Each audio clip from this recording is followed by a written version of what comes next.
All right. Hey, good morning, everybody. My name is Zoltan Kesz, and I come from Hungary. And first of all, thank you, Tim, for inviting me to this wonderful conference in Sydney.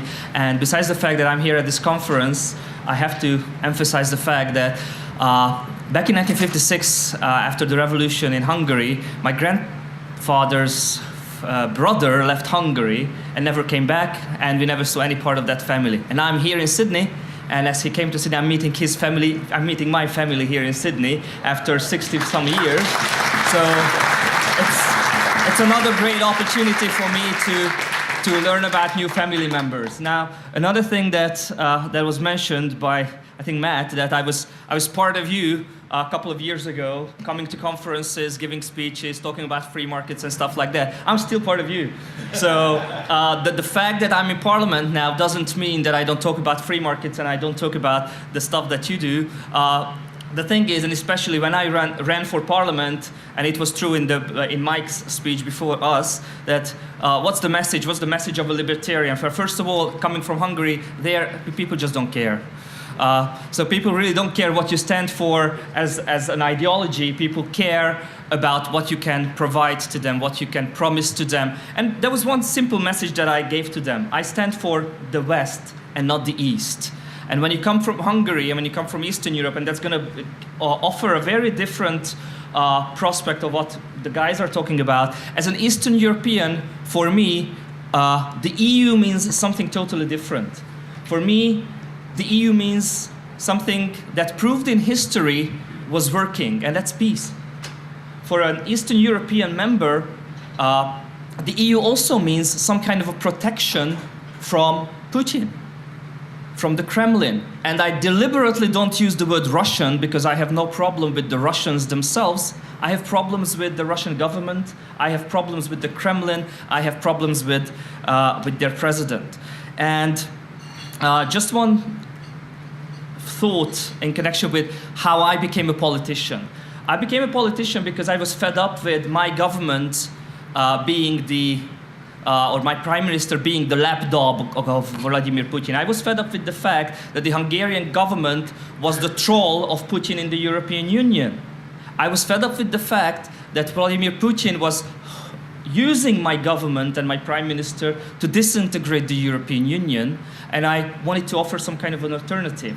In my country, this government had a 2/3 majority, which is a super majority. You can do things. You can change the constitution. You can pass any law that you want. I ran at a special election, which means that only for one seat. And it meant that if I win, they have no 2/3 majority anymore. If I lose, they can continue whatever they want to do. And I ran with no chances, basically. They have the media control. They control everything. Actually, they have more money than we can imagine ever being present. And well, funny thing that as they control the media, the whole country knew more about my sexual life than my wife did. But that's how it is.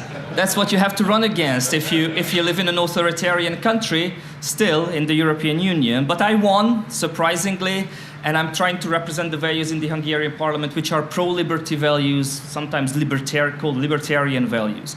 But let me just get back to the theme of this talk, and that is European politics from an Eastern European point of view. And as I mentioned, peace, after the world order changed, after the change of the regime back as the Soviet Union fell back in 1989, 1990, and as the changes took place in Eastern Europe, and as also Fukuyama wrote down, the world has come to, and history has come to an end, we will live happily ever after. Yeah, sure. Would never happen. And one thing that they did not take, or he did not, and a lot of people did not take into consideration is the Russians, is the Kremlin. And I call this the Kremlin connection. And this is one thing that I want to talk about, how dangerous this might be, and how dangerous this might be not only for us, for Eastern Europeans, but also for the whole European Union, and also for the whole world. Now, also already when about 8 or 10 years ago, when Vladimir Putin described his doctrine for disintegrating the European Union, people were aware of the fact that the first step he was using is gathering a group of parties in the European Union that would represent his interest. Well, he was successful with that. We see all around Europe a multitude of parties that are pro-Russian, that are pro-Kremlin. Even in my country, not only the government party, but extreme right party, which is a neo-Nazi party, I would say, is a very pro-Kremlin party. So with all these parties already in the European Parliament, with a faction in the European Parliament, they are the ones who try to disintegrate the European Union. And for me, this is something that has to be looked as the main enemy of our times. Obviously, from the very beginning of his presidency, Putin wanted to strengthen the position of Russia in the region. If you look at his thoughts, his ideas, well, he used to have a country which was the second most powerful country in the world. He wants to bring it back. Back in 2011, he declared his doctrine called the Euro-Asian Union.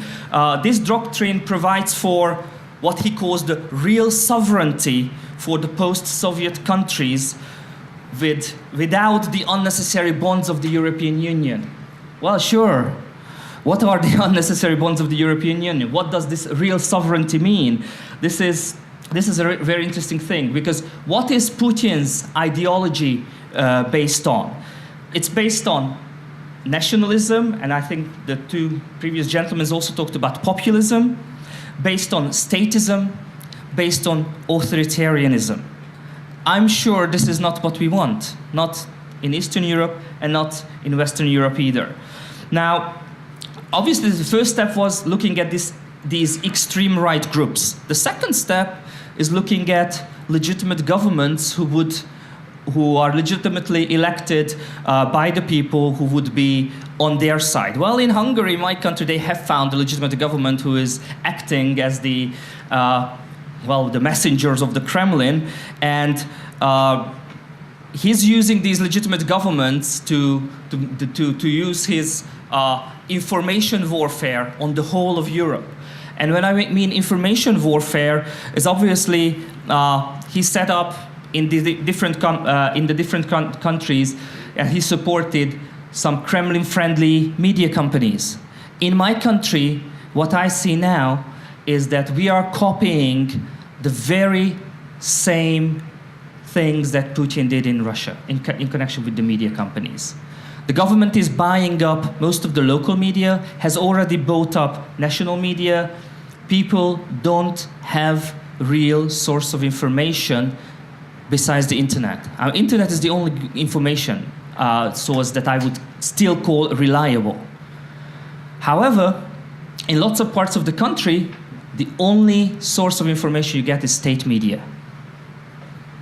And when you look at state media and how they use the state media, it's very shocking. For example, in my constituency, which I represent, I don't exist. I really don't exist. If you just look at state media, print media, or local television, or state television, I've been an MP, and in the past 2 years, virtually almost zero news about me. Because they think that this is a strategy that's working. Ignore people in opposition. And once you ignore people in opposition, you pretend that they don't exist. I mean, that's what they do. I don't exist. And if I go down to a remote village in my constituency, people will ask me, hey, wait, we don't read about you in the county newspaper. Guess why not? And this is the recipe of Putin. This is the recipe that my government is working on, and this is the recipe that they want to spread around Eastern Europe first, and hopefully not any further on. Another very scary thing you might have heard of is Putin's NGO policies. Now, in my country, this is a very crucial thing happening right at the moment. The government has closed down one of the best universities, the Central European University, just a couple of weeks ago. It has just passed. Oh, actually, it is passing a law next week. The parliament is passing a law next week. I'm going to vote against it in connection with the NGOs, because, and it's again the Kremlin type of NGO policy, labeling NGOs that are supported from other countries. So if you're an NGO, and my former NGO, the Free Market Foundation, has been supported by a lot of foreign NGOs like the Atlas Network, we would be labeled as foreign agents. One of my colleagues in Parliament, one of my opposition colleagues in Parliament, calls this law the Jewish law of the 21st century. Like, you know, remember the Second World War, Jews had to wear the yellow star as a label. NGOs in Eastern Europe, starting with Russia and now in Hungary, are labeled now as foreign agents. So it's going to be very difficult for us, for NGOs, to work under normal circumstances, because the circumstances are not normal. So this is basically the essence of the Kremlin politics and the infiltration of the Kremlin politics in Eastern Europe, being very proactive in politics, being very proactive in the media, being very proactive in the so-called pseudo NGO world. Pseudo NGO world, I mean, they set up their own NGOs supported by the government. They call themselves civic organizations.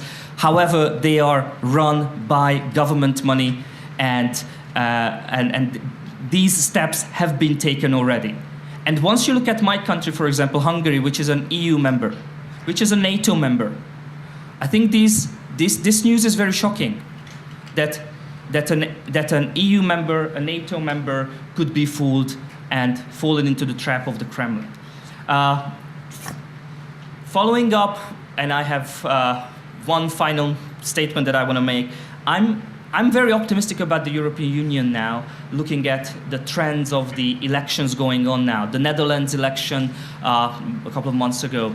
Now, as already mentioned here, a hopeful win for Macron in France, and I also hope that in Germany in September, either the Christian Democrats or the Social Democrats will win, so there will be no way for the AfD, for the extremist party to win. So I'm optimistic about that, and I'm optimistic that in 1 year in Hungary, we'll turn the tide back, and even going against all the odds of this in this media environment, we'll change the course of history, and then we'll belong to the West and not to the East anymore. Thank you very much.